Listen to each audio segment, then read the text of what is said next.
उसका नाम रिया था। रिया एक बहुत ही सुंदर और पढ़ी लिखी लड़की थी जो एक बड़ी कंपनी में मैनेजर की पोस्ट पर काम करती थी। उसके माता पिता ने उसकी शादी एक अमीर और शिक्षित लड़के से कर दी जिसका नाम राज था। राज भी एक बड़ी कंपनी में वाइस प्रेसिडेंट के रूप में काम करता था।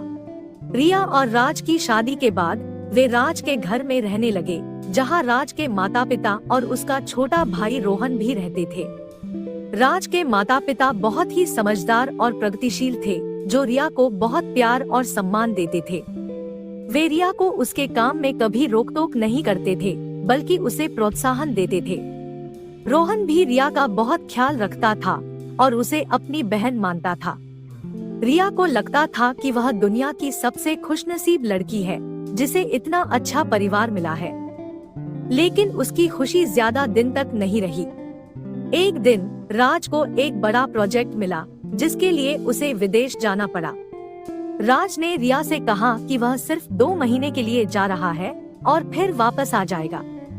रिया ने राज को जाने दिया और उसका इंतजार करने लगी।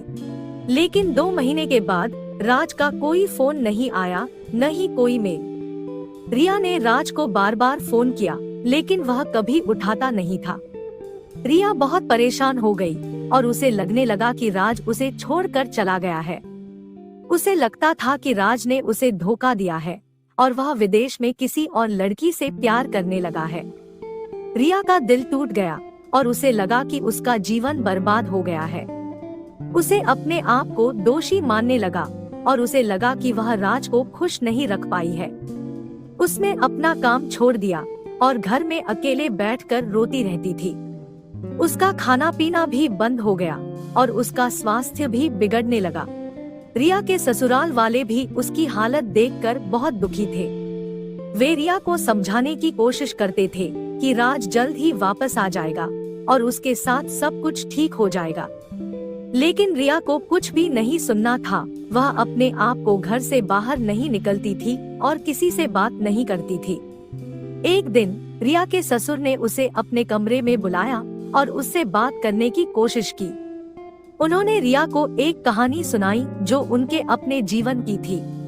उन्होंने बताया कि वे भी एक बहुत ही बड़े जमींदार के बेटे थे और उनकी शादी एक गरीब लड़की से हुई थी जिसका नाम राधा था। राधा एक बहुत ही सुंदर और नेक लड़की थी जो अपने परिवार की देखभाल करती थी। उन्होंने राधा से प्रेम विवाह किया था और उनके माता पिता ने उनकी शादी को स्वीकार कर लिया था। उन्होंने रिया को बताया कि वे और राधा बहुत खुश थे और उनके 2 बच्चे भी हुए थे। लेकिन एक दिन एक दुर्घटना में राधा की मौत हो गई और उनका जीवन उलट-पुलट हो गया। वे बहुत अकेले और उदास हो गए और उन्हें लगा कि उनका कोई सहारा नहीं रहा। उन्होंने अपने बच्चों को भी दूर कर दिया और उन्हें अपने भाई के यहाँ भेज दिया। वे अपने आप को अपने काम में डूब दिए और अपने घर को भी छोड़कर एक छोटे से मकान में रहने लगे। उन्होंने रिया को यह भी बताया कि वे अपने जीवन को फिर से संवारने की कोशिश कर रहे थे, लेकिन वे अपनी पत्नी को भूल नहीं पाए थे। वे उसकी याद में रोते रहते थे और उसके लिए प्रार्थना करते रहते थे। वे रिया को बताते हुए भावुक हो गए और उन्होंने रिया का हाथ पकड़ लिया। उन्होंने रिया से कहा, बेटी, मुझे पता है कि तुम्हारा दर्द कितना गहरा है और मुझे पता है कि तुम अपने पति को बहुत प्यार करती हो। लेकिन बेटी, जीवन एक बार ही मिलता है और इसे बर्बाद नहीं करना चाहिए। तुम्हारे पास अभी भी बहुत कुछ है जिसके लिए तुम जी सकती हो। तुम्हारे पास तुम्हारा परिवार है जो तुम्हें बहुत प्यार करता है। तुम्हारे पास तुम्हारा काम है जो तुम्हें आत्मसम्मान देता है और तुम्हारे पास मैं हूँ जो तुम्हें अपनी बेटी मानता हूँ। बेटी, तुम अपने आप को इस तरह से नहीं तोड़ सकती हो। तुम्हें अपने आप को संभालना होगा और अपने जीवन को फिर से शुरू करना होगा। तुम्हें अपने पति को भूलने की नहीं, बल्कि उनकी याद में जीने की जरूरत है। तुम्हें उनके लिए खुश रहना होगा और उनके लिए कुछ अच्छा करना होगा। बेटी, तुम्हें अपने आप को एक मौका देना होगा और अपने जीवन को एक नई दिशा देना होगा। रिया ने अपने ससुर जी की बातें सुनी और उन्हें गले लगा लिया। उसे अपने ससुर जी का दर्द महसूस हुआ और उसे अपने आप पर शर्म आई। उसे लगा कि वह अपने ससुर जी को अकेला छोड़ रही है और उनकी परवाह नहीं कर रही है। उसे लगा कि वह अपने परिवार के साथ नाइंसाफी कर रही है।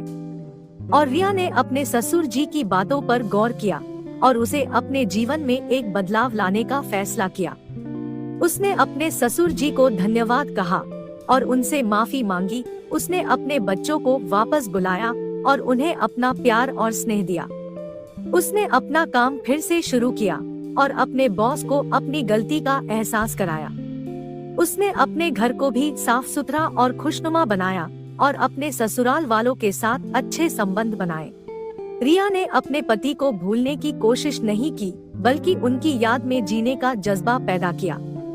उसने अपने पति के लिए एक नया प्रोजेक्ट शुरू किया, जिसमें वह गरीब और अशिक्षित लोगों को शिक्षा और रोजगार देने का काम करती थी। उसने अपने पति के नाम पर एक फाउंडेशन बनाया, जिसका नाम था राज रिया फाउंडेशन। उसने अपने पति की तस्वीर को अपने कार्यालय में लगाया और उससे रोज बात करती थी। उसने अपने पति को अपना सबसे बड़ा प्रेरणा स्रोत बनाया और उनके लिए अपने जीवन को एक मिशन बनाया। रिया का यह प्रोजेक्ट बहुत सफल हुआ और उसने हजारों लोगों की जिंदगी बदल दी।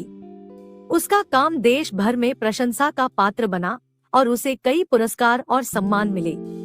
उसका परिवार भी उसके काम से बहुत गर्व करता था और उसे हर मोड़ पर साथ देता था। रिया ने अपने जीवन को एक नई उमंग और आशा से भर दिया और अपने पति को अपने दिल में बसा लिया। एक दिन रिया को एक फोन आया जो उसके पति का था। रिया ने फोन उठाया और उसकी आवाज सुनकर चौंक गई। राज ने रिया से कहा, हेलो रिया, मुझे माफ कर दो, मैं तुम्हें बहुत तकलीफ दे दी हूँ। मुझे तुम्हारी आवाज सुनने के लिए इतने साल लग गए। मुझे तुम्हारा हालचाल पूछना था और तुम्हें यह बताना था कि मैं अभी भी तुम्हें बहुत प्यार करता हूँ। रिया ने राज की बातें सुनी और उसे अपने आंसू रोकने में मुश्किल हुई। उसने राज से पूछा, राज, तुम कहाँ थे इतने साल? तुमने मुझे एक बार भी फोन नहीं किया, न ही कोई मेल भेजा। तुमने मुझे अकेला छोड़ दिया था और मुझे लगा कि तुम मुझे भूल गए हो। राज, तुमने मुझे इतना दर्द क्यों दिया? राज ने रिया से कहा, रिया, मुझे माफ कर दो, मैं तुम्हें बताना चाहता था, लेकिन मुझे मौका ही नहीं मिला। मुझे विदेश जाने के बाद मुझे एक बड़ा हादसा हो गया, जिसमें मुझे बहुत चोट आई। मुझे एक अस्पताल में भर्ती करवाया गया और मैं कोमा में चला गया। मुझे 2 साल तक कोमा में रहना पड़ा। राज ने रिया से कहा, रिया, मुझे माफ कर दो, मैं तुम्हें बताना चाहता था, लेकिन मुझे मौका ही नहीं मिला। मुझे विदेश जाने के बाद मुझे एक बड़ा हादसा हो गया, जिसमें मुझे बहुत चोट आई। मुझे एक अस्पताल में भर्ती करवाया गया और मैं कोमा में चला गया।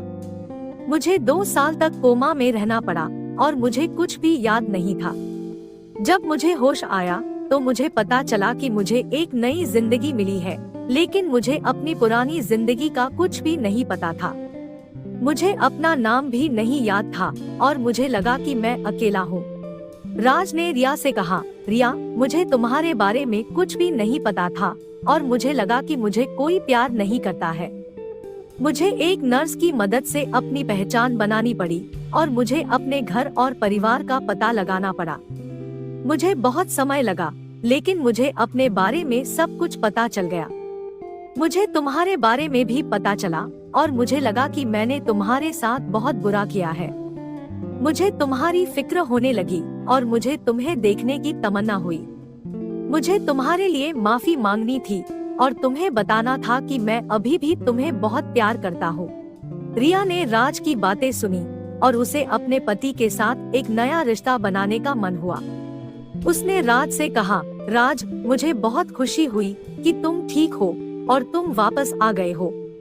मुझे तुम्हारी बहुत याद आती थी और मुझे लगा कि तुम मुझे छोड़कर चले गए हो, लेकिन मुझे अब पता चला कि तुम्हारे साथ क्या हुआ था और मुझे तुम पर गर्व है कि तुमने अपने जीवन को फिर से हासिल किया है। राज, मुझे तुम्हारी माफी की कोई जरूरत नहीं है, क्योंकि मुझे पता है कि तुमने जो कुछ भी किया वह मजबूरी में किया। राज, मुझे तुम्हें बताना है कि मैं भी तुम्हें अभी भी बहुत प्यार करती हूँ। राज ने रिया की बातें सुनी और उसे अपनी पत्नी के साथ एक नया जीवन शुरू करने का मन हुआ। उसने रिया से कहा, रिया, मुझे बहुत खुशी हुई कि तुम मुझे फिर से अपना लोगी और तुम मुझे अपना प्यार दोगी। मुझे तुम्हारे बारे में सब कुछ पता चला है और मुझे तुम पर गर्व है कि तुमने अपने जीवन को इतना बदल दिया है। रिया, मुझे तुम्हारे लिए बताना है कि मैं भी तुम्हें अभी भी बहुत प्यार करता हूँ। रिया और राज ने एक दूसरे से बात करते हुए अपने दिल की सारी बातें बताई और अपने रिश्ते को फिर से नया किया। वे दोनों एक दूसरे के साथ बहुत खुश हैं।